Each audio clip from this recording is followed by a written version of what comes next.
Today on Bridge City News, the Alberta government says it is planning on building 15 new schools complete with playground facilities over the next 4 years. A young Calgary man charged with stabbing a caseworker to death last week will remain in custody until he sees a psychiatrist on Monday. And thousands remain under an evacuation order in California as firefighters continue to fight a blaze threatening orchards and buildings. Your nation, your province, your southern Alberta. From the heart of Lethbridge, it's Bridge City News Weekend Edition with Paul Arthur. Good afternoon. Thanks for joining us. With winter quickly approaching, it is a reminder to be aware of those around us who may not be prepared for the cold weather. Lethbridge Park Meadows Baptist Church held their annual fall clothing drive today, offering free clothing and bedding to anyone in need. We have a benevolent cupboard and we have people come in all the time. In fact, we've had people come in with literally very little on and it's cold. And so we've had people say, they need clothing, they need shoes. And so for me, we couldn't just sit back and not do anything. And also, for people wanting to help, it was to be able to put in costs. They might not have money to give, but they could give clothing. And so that was something, a chance to be able to share. Over 200 people turned out to make use of the free clothing today. The 14th annual Lethbridge Fall into Christmas Handmade Market is underway this weekend at Exhibition Park, with over 100 artisans and vendors displaying their wares for those wanting to get an early start on Christmas shopping. So I believe we have 6 provinces represented this year. We have vendors that come from as far as Ontario and Quebec, mostly Alberta-based. Southern Alberta is sort of our hotbed. We know a lot of artisans from that sort of community. It's the Canadian handmade community in Southern Alberta is rock solid. It's very strong. The coolest part about this market is that you get to meet the vendors. They're very passionate people and this is their livelihood. So you get to hear the stories behind their works. And I think that's what sets us apart from big box retailers and online shopping. The Handmade Market runs again tomorrow from 10 till 5. The provincial government has announced 25 school projects, including 15 new schools to be built in Alberta. Education Minister Adriana LaGrange said they are investing a total of $1.8 billion in school spaces over the next 4 years. Our Budget 2019 capital plan supports 15 new schools, including brand new high schools in Calgary, Edmonton, Leduc, Black Falls, and Langdon. We are also replacing 6 existing schools and modernizing or expanding another 4 schools. In total, we are supporting 25 new projects in this budget.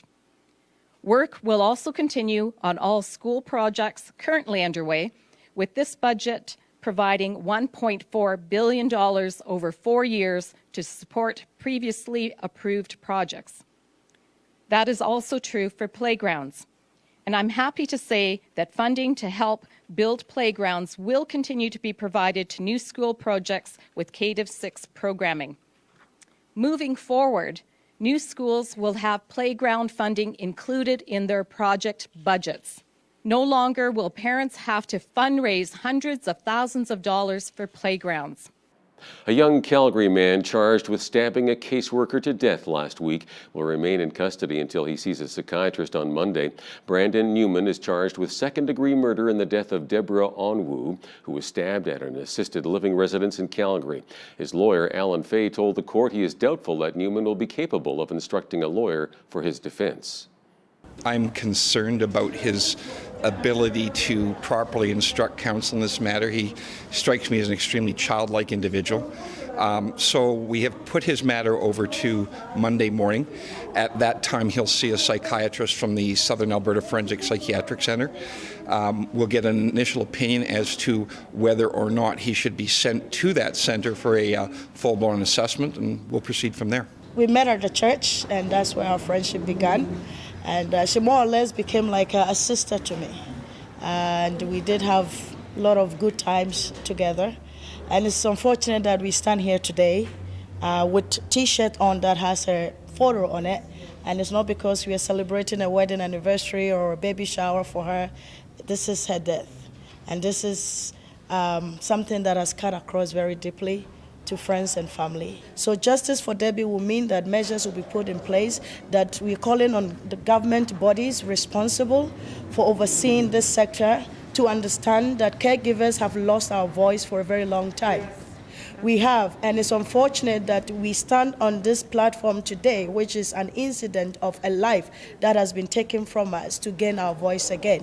We have been calling for help from the very basic, and obviously help has not come. So we are calling on the Minister for Community and Services to step up. So justice for Debbie will mean that he gets the right help that he deserves. He gets the right support that he deserves. He is put in a place of safety for himself and anybody who is supporting him, that he will not have access to taking another life. The organizer of a panel discussion on gender and sexuality set for today in Vancouver says the event's location has been changed due to possible security risks. Professor Mark Collard of Simon Fraser University has been planning the event with featured speaker Megan Murphy since the spring. Her appearance at a Toronto library on Tuesday generated peaceful protests.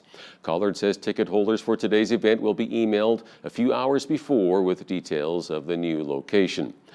Talks have broken down between the union representing 911 operators across BC and their employer, Ecom. CUPE says Ecom has been unwilling to address low wages, the cost of living, overtime, poor working conditions, burnout, and high attrition. Unit Chair Matthew Bordewick says the company is desperately underfunded, leading to unacceptable wait times for emergency and non-emergency calls. Ecom says the two sides are still in mediation at the Labour Relations Board. Tens of thousands of people in Quebec and Ontario will likely be spending the weekend in the dark. Hydro crews are working around the clock to repair damage caused by a powerful windstorm. Outages affected more than 450,000 Hydro-Quebec customers and 19,000 Hydro One customers in Ontario. Authorities say it could be late Sunday or early next week before power is restored to everyone. Friday's fierce winds blew down scores of trees, including one that killed a 63-year-old man in Bromont, Quebec.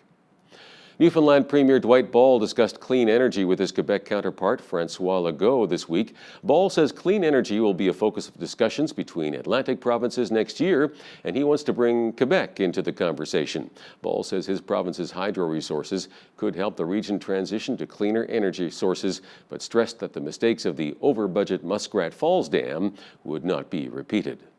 So what's important here is for us to speak with Quebec, collectively, that we can work together, not just as 4 provinces, but as 5 provinces, to be a solution to some of the greenhouse gas emissions that we're seeing in other provinces in Atlantic Canada. And we have stranded resources. We know that there's stranded resources at the Upper Churchill. We have surplus power, from Muskrat Falls in the short term. And indeed, of course, we have a big asset in Gull Island up there. But it's too early to tell. No matter what the project is, you must have a customer. You must have a customer that can afford the power. Muskrat Falls was a forced customer, that being the ratepayers in Newfoundland and Labrador. If you're looking for a solution to reduce greenhouse gas emissions, which fits the narrative of the federal government, well then you need to actually negotiate with a customer to buy that clean energy. And a reminder to turn your clocks back by an hour before bed tonight, as most of the country moves off daylight savings time. But there's a growing push to abandon seasonal time changes and stick to one time zone year-round. This week, British Columbia tabled legislation to allow the province to move permanently to daylight time. However, the change would need cooperation from some U.S. states. Canadians are being urged to check their refrigerators for certain fresh-cut vegetable products from Sobeys due to a possible listeria contamination. A recall covers sweet kale blend, vegetable platter with a ranch dip, broccolini, courgettes, chopped cauliflower, power green blend, and green beans. The Canadian Food Inspection Agency says the products were sold across the country and all have best before dates of October 31st. Authorities ordered evacuations for approximately 8,000 people in Ventura County, California, as a fast-moving wildfire spread near Santa Paula yesterday. Hundreds of firefighters raced to attack the blaze. We are in the middle of a big fight. We're about a week into this, and the end is not yet in sight. We are finding that the winds are starting to change, and that presents its own challenges all by itself. As the winds shift, we have a whole new fuel bed that opens up and is subject to a pretty significant firefight. My request to the community is, again, please stay active and engaged. Please have a plan and be ready to go at a moment's notice should you receive any kind of word through our social media. Currently, we have approximately 2,300 structures threatened and about 8,000 people under evacuation orders. Last night and early morning, we had individuals flying small drones in the area of the flight operations for the fire suppression. This creates a very significant hazard for our airborne firefighting assets and causes them to land and stop firefighting efforts until that small aircraft is out of the area. I encourage in the strongest terms anyone interested in doing that to not do so. It is illegal and it creates a very dangerous environment. Some Reno, Nevada hotels are offering discounted room rates to people displaced by the California wildfires. The Reno Gazette-Journal reports the rates go as low as $25 a night. A car bomb exploded in a northern Syrian town along the border with Turkey today, killing 13 people. Turkey's defense ministry said about 20 others were wounded in central Tel Abyad, which was captured from Kurdish-led fighters last month when Turkey invaded northeastern Syria to push out Syrian Kurdish fighters, whom it considers terrorists for their links to a Kurdish insurgency inside Turkey. Turkey is blaming the Kurds for the attack, although no group has claimed responsibility at this point. Recapping one of our top news stories, the Alberta government is planning on building 15 new schools, complete with playground facilities, over the next 4 years.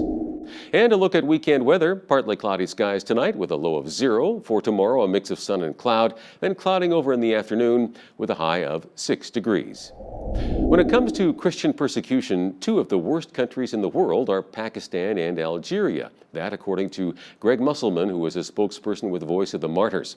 Hal Roberts has that interview coming right up. But first, here's a look at what's happening in and around your community. Here's your Bridge City News Community Calendar.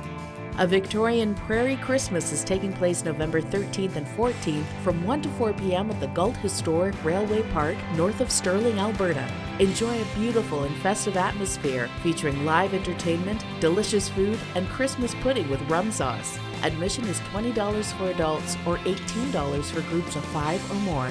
Pre-book today by calling Jeff DeBoer at 403-327-2854. And for more information, visit galtrailway.com.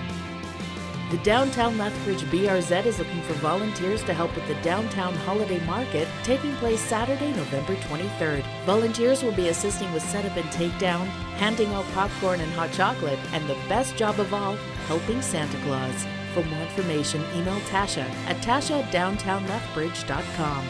And that's your Bridge City News Community Calendar.